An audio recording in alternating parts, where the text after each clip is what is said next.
Dans cette vidéo, on va s'intéresser aux représentations graphiques des suites définies par une relation du type un plus 1 égale f de un, où f est une fonction. Pour rappel, on dit qu'une suite est définie par récurrence s'il existe une relation qui permet de calculer un nouveau terme lorsqu'on connaît les précédents. Pourquoi est-ce qu'on s'intéresse aux représentations graphiques de ces suites? Eh bien, principalement, c'est pour pouvoir conjecturer plutôt rapidement leur sens de variation, c'est-à-dire est-ce qu'elles sont croissantes, est-ce qu'elles sont décroissantes, ou ni l'un ni l'autre, et conjecturer également leurs éventuelles limites. Donc dans cette vidéo, on va s'intéresser uniquement aux suites pour lesquelles il existe une fonction f, telle que pour tout entier naturel n, on est un plus 1 qui est égal à f de un. C'est-à-dire les suites qui sont définies par une relation de récurrence et où le terme un plus 1 de rang n plus 1 ne dépend que du terme de rang n. Donc on va voir quelques exemples pour voir à chaque fois les cas qui nous concernent ici et les cas qui ne nous concernent pas. Premier exemple, on a la suite à n qui est définie par an égale 2 fois racine de n. Ici c'est une définition explicite, donc ce n'est pas un cas qui nous intéresse. Maintenant, deuxième exemple, on considère un, la suite qui est définie par son premier terme u0 égale 2, et la relation de récurrence un plus 1 égale 2 fois racine de un. Ici on est bien dans le cas qui nous intéresse, puisqu'on a une suite qui est définie par récurrence, et où le terme de rang n plus 1 ne dépend que du terme de rang précédent. Donc on a la fonction f ici, qui est la fonction qui à x associe 2 racines de x. On a bien un plus 1 qui est égal à f de un. Troisième exemple, la suite Vn qui est définie par son premier terme V0 égale 2, et pour tout entier naturel, Vn plus 1 égale 2 racines de Vn plus n. Ici, on a bien une suite qui est définie par récurrence, mais le terme de rang n plus 1 dépend du terme de rang n, Vn, et de n. D'accord ? Il ne dépend pas uniquement de Vn, donc on n'est pas dans le cas qui nous intéresse. Quatrième exemple, soit Wn, la suite définie par son premier terme W0 égale 2, et la relation de récurrence Wn plus 1 égale 2Wn carré moins 3Wn.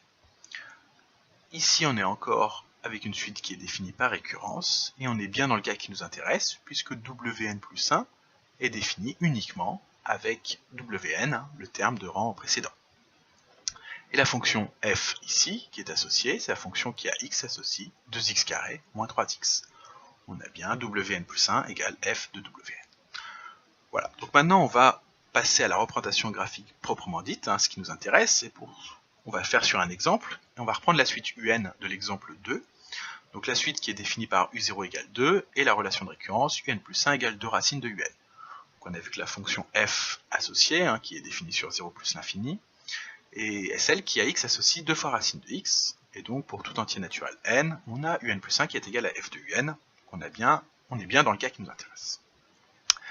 Donc pour représenter graphiquement cette suite, tout d'abord, on trace la courbe représentative de la fonction f. Donc ici, c'est-à-dire la courbe d'équation y égale 2 racines de x.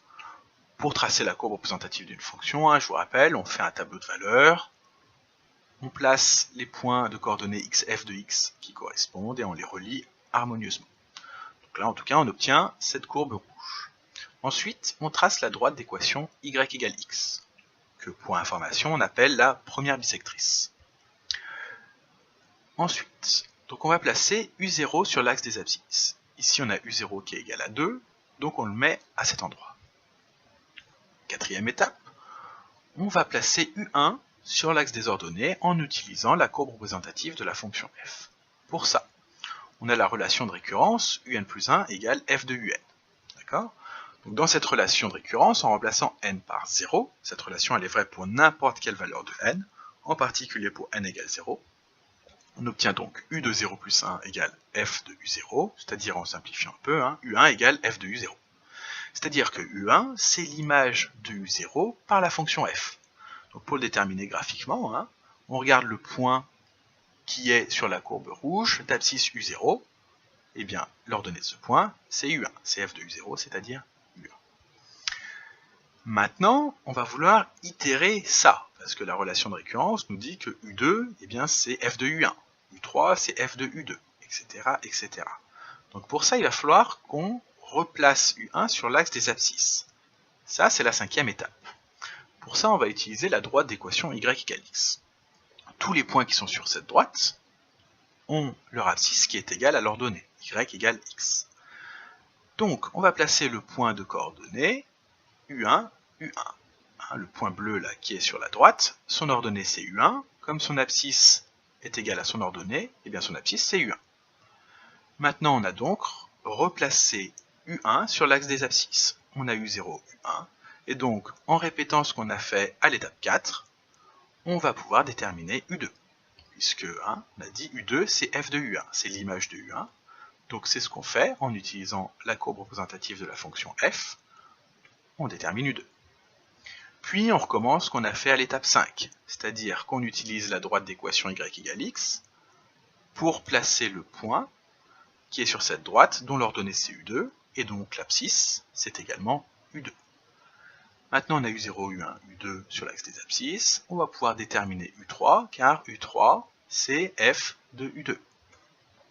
Donc c'est ce qu'on utilise, et on itère ainsi de suite, autant de fois qu'on le souhaite, pour déterminer les valeurs successives de UN.